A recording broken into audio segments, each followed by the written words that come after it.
बुद्धि प्रदाम शारदाम विद्या प्रदाम शारदाम। विद्या की अधिष्ठात्री देवी सरस्वती जी को नमन है। उपस्थित तमाम लोगों को सद्बुद्धि प्रदान करें। उपस्थित तमाम छात्र छात्राओं को बुद्धि प्रदान करें और अपने जीवन में आगे बढ़ें। तो हम आग्रह करेंगे निरसस साज्यं च वतिसयुक्त वहिनायोजितं मया दीपं गृहाण देवेश त्रैलोक्यं तिमिरापहम्। हरिः ओं स्वस्ति न इन्द्रो वृद्धश्रवाः स्वस्ति न पूषा विश्ववेदाः स्वस्ति न तार्क्ष्य अरिष्टनेमिः स्वस्ति नो बृहस्पतिर्दधातुः त्रिगतश्वामरुतः पृषणिमाकरः शुभं जावाणो विदधे भुजमयः अग्निर्जिह्वामणवः सुरचक्षुषो विश्वेन देव अवसागमन्निह भद्रं प्रणभियसोयां देव। सरस्वती महामाया विद्ये कवलोचने विद्यारूपे विशालाक्षी विद्यां देहि नमोस्तुते। सरस्वती माता की, सरस्वती माता की। और चूंकि हम सब भारत भूमि पर हैं इसलिए 3 कौमी नारे भारत माता की, भारत माता की, भारत माता की। और अपने बच्चों के उज्जवल भविष्य की कामना करते हुए आज का यह जो प्रतियोगिता कार्यक्रम है सभी प्रतिभागियों को बड़ी बड़ी शुभकामना के साथ इस कार्यक्रम का शुभारंभ का आगाज किया जाता है।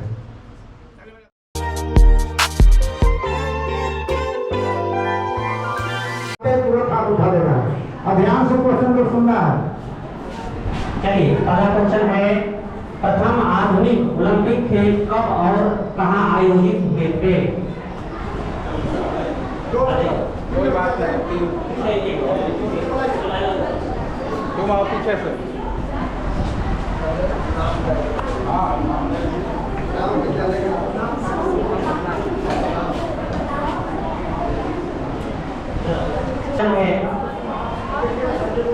ओलंपिक खेलों का आयोजन किस संस्था द्वारा किया जाता है?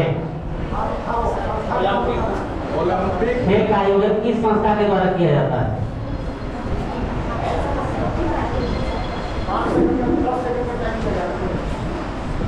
भारत ने ओलंपिक में हॉकी का पहला स्वर्ण पदक किस वर्ष जीता था?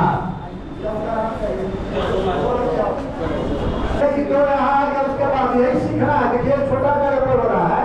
भविष्य में भी कभी मौका मिलेगा तो 1 सेकंड से भी आप चुके हैं तो आपको बड़े बड़े खिलाड़ियों को बाहर कर दिया जाता है। इसलिए इस बात को गंभीरता से लेना है कि समय जब ये तो शुरू में जो उठाएंगे वही आएंगे और जब जानते हैं तो हौसला के साथ उठा ही लेना है।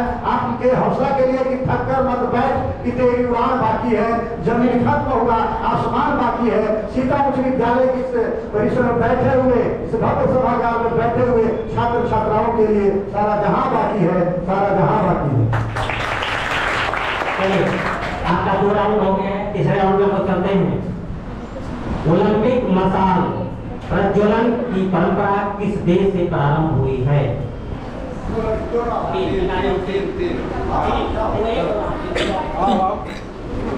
अगला चौथा क्वेश्चन है, इसका बता दीजिए। यूनान ग्रीस है।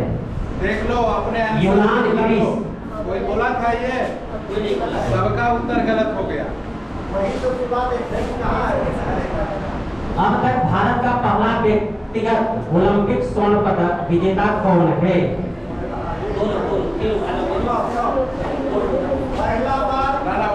व्यक्तिगत मतलब पर्सनल अकेले जीतने वाले वो 2008 में अभिनव बिंद्रा को शूटिंग में जीते थे और चीन में प्रतियोगिता हो रही थी। उन्हें 2008 में तो याद रखने हैं। और अगला क्वेश्चन के बाद व्यक्तिगत स्वर्ण पदक 2 ही जीते भारत के अभी तक। प्रतियोगिता से आप ऑटोमेटिक बाहर हो जाते हैं। यदि क्वेश्चन आप नहीं सुनते हैं तो हाथ ऊपर करिए, जब क्वेश्चन फिर से बोला जाए। यदि आप क्वेश्चन सुनते नहीं है, हाथ ऊपर कर देते हैं तो आपको फाइट से ऐसे बाहर है। पहले आप क्वेश्चन नहीं सुना तो पहले हाथ के साथ क्वेश्चन की बात कैसे बोला जाए? सुनो इस बार। 5वां क्वेश्चन है, ओलंपिक खेलों का आदर्श वाक्य क्या है? मोटो क्या है?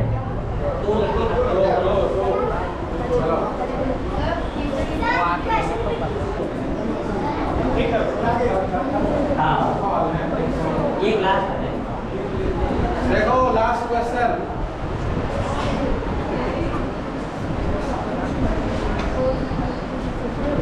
ओलंपिक खेल कितने वर्षों के अंतराल पर आयोजित किए जाते हैं?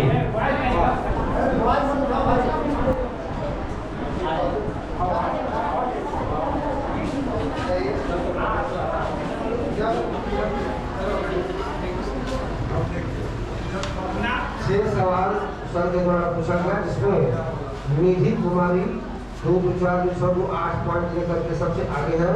इसके बाद रोशनी कुमारी 8 पॉइंट लेकर के आगे है और सेकेंड में भी 4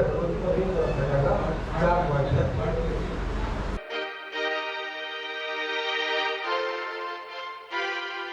3 to 5 के स्टूडेंट थोड़ा पीछे चले जाएं और मैं ममता मैडम जाकर के वहां पेंटिंग कराएंगे। 3 to 5 स्टैंड अप, 3 to 5 पीछे जाइए, पूरा पीछे चले जाइए।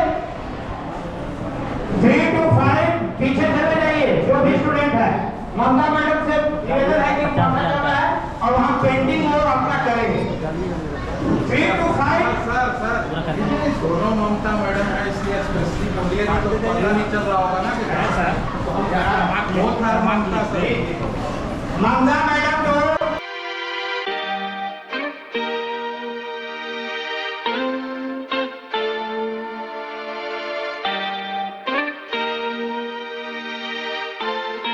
एक मार्क्स तय किया गया है कि 100 नंबर में आपको कितना नंबर दिया जाएगा, वो गोपनीय रहेगा।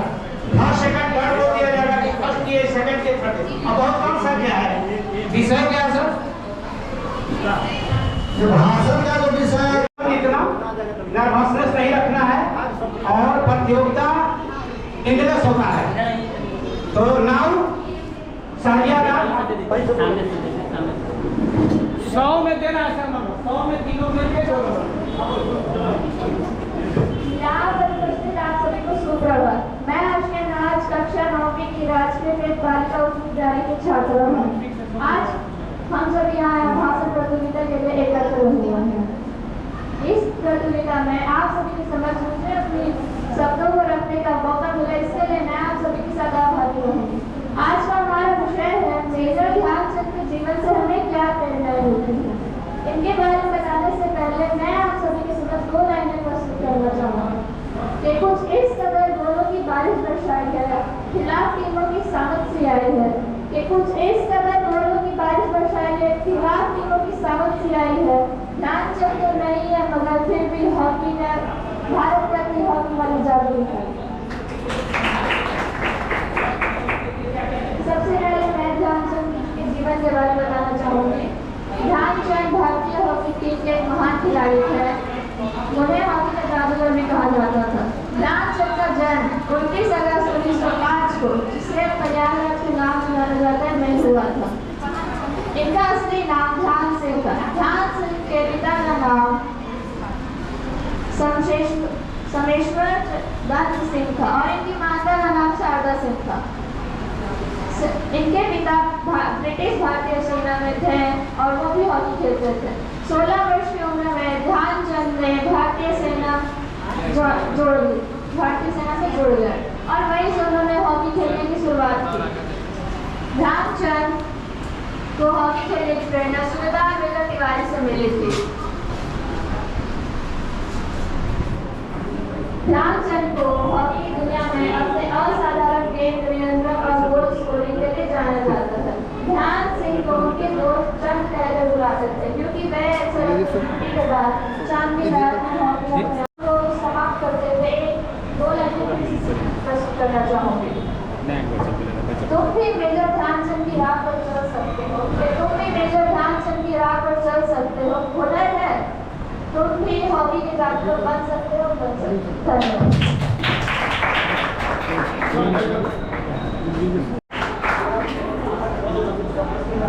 First second third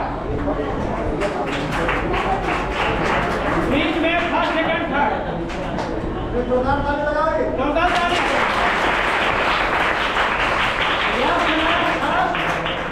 Roshan Kumar second, अब मेरा स्कूल थर्ड। थर्ड के लिए पीछे भी आ आदरणीय मुख्य अतिथिगण, आप सबको मेरा सादर प्रणाम। My name is Pramita Kumari, class 10 और स्कूल वस्त्रोन्नत उच्च विद्यालय सरस्वत की छात्रा हूँ। आप सबके बीच मुझे कुछ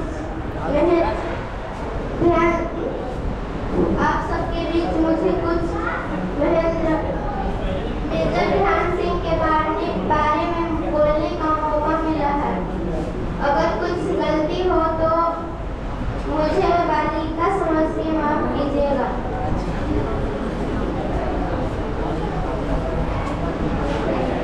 मेजर ध्यान सिंह का जन्म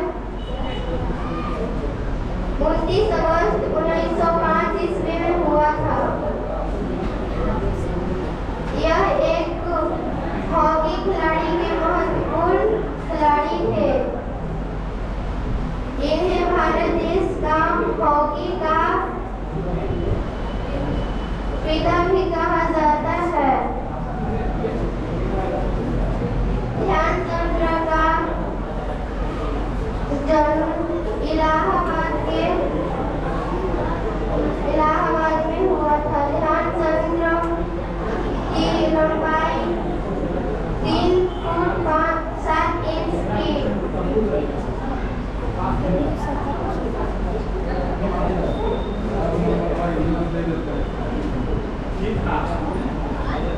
ध्यानचंद्र को एक बार हिटलर ने अपने सेना में भर्ती होने के लिए बोला था, लेकिन ध्यानचंद्र उनके बातों को नहीं माने और वो बोले, मैं तो अपने भारत देश की सेना में ही भर्ती होऊंगा।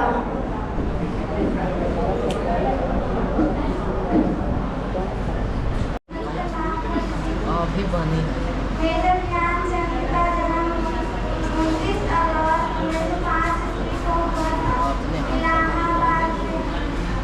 मेजर ध्यानचंद की मृत्यु 3 दिसंबर 1779 ईस्वी में हुआ था। मेजर सुप्रभात सबको। आदरणीय अतिथिगण, शिक्षकगण एवं मेरे साथियों, आज मैं आप लोगों को मेजर ध्यानचंद के जीवन से हमें प्रेरणा मिलती है उसके बारे में बोलने जा रहा हूँ। मेजर ध्यानचंद जी का जन्म 29 अगस्त 1905 को प्रयागराज में हुआ। साधारण परिवार में जन्म लेने के बावजूद उन्होंने अपने कठिन परिश्रम और अनुशासन के बल पे पूरे दुनिया को अपने खेल का कायल बना दिया। उन्होंने भारत को 3 स्वर्ण पदक दिलाए 1928, 1932 और 1936 में। खासकर 1936 के बर्लिन ओलंपिक के दौरान उनका खेल देखकर जर्मनी का शासक हिटलर भी दंग रह गया और उन्हें अपनी सेना में उच्च पद देने का प्रस्ताव दिया। यह उनके जीवन की प्रतिभा का सबसे बड़ा प्रमाण था। भारत सरकार ने उन्हें 1956 के पद्म भूषण से सम्मानित किया। मेजर ध्यानचंद के जीवन से हमें ये प्रेरणा मिलता है कि अपने कठिन परिश्रम से दुनिया में हम कहीं भी नाम कर सकते हैं, लेकिन अगर हमारे दिल में वैसा चाह होगा जिससे हम कुछ कर सके तो करके दिखाएंगे। और उन्होंने कभी भी अपने नाम या यश के लिए नहीं खेला, बल्कि सदैव अपने देश की प्रतिष्ठा और सर्वोपरि रहे। इसी के साथ मैं अपनी वाणी को विराम दे रहा हूँ। धन्यवाद। आपसे तो मैं हार्दिक अभिनंदन करता हूँ। मेजर ध्यानचंद के बारे में कुछ महत्वपूर्ण बात बताना चाहता हूँ। इस प्रकार है, मेजर ध्यानचंद हॉकी जादूगर के नाम से प्रसिद्ध है। इनका जन्म 29 अगस्त 1905 ईस्वी को उत्तर प्रदेश के इलाहाबाद में प्रयागराज में हुआ था। वह भारतीय हॉकी के खिलाड़ियों में से एक माने जाते हैं। मेजर ध्यानचंद्र का उपनाम हॉकी का जादूगर और द विजार्ड ऑफ हॉकी था। मेजर ध्यानचंद्र ने